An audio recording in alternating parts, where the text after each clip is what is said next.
শুনুন হাবিবুল্লাহ আপনার রাসূলুল্লাহ সাল্লাল্লাহু আলাইহি ওয়াসাল্লাম কি বলেছেন। এই দুনিয়াতে মুসাফির বা আগন্তুকের মতো জীবনযাপন করো।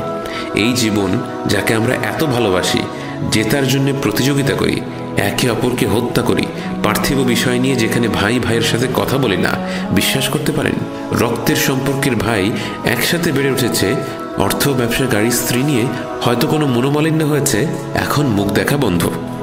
এই দুনিয়া যাকে আমরা আঁকড়ে ধরেছি, রাসূলুল্লাহ সাল্লাল্লাহু আলাইহি ওয়াসাল্লাম তাকে তুলনা করেছেন পথিকের কাছে গন্তব্যে পৌঁছানোর পথে বিশ্রাম নেবার জায়গার সাথে।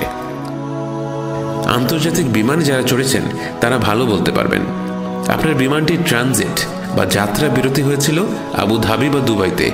সেখানে দুটি বিমান যাত্রার মাঝে হয়তো কিছু ঘন্টা সময় আপনি কাটিয়েছেন।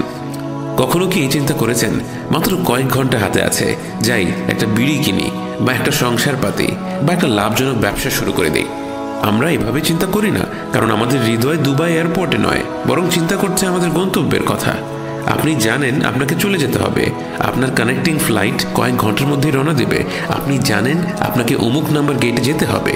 এই দুনিয়াটাও আন্তর্জাতিক ফ্লাইটের ট্রানজিট বা যাত্রা বিরতির মতো। এটা একটা মায়া বা মোহ।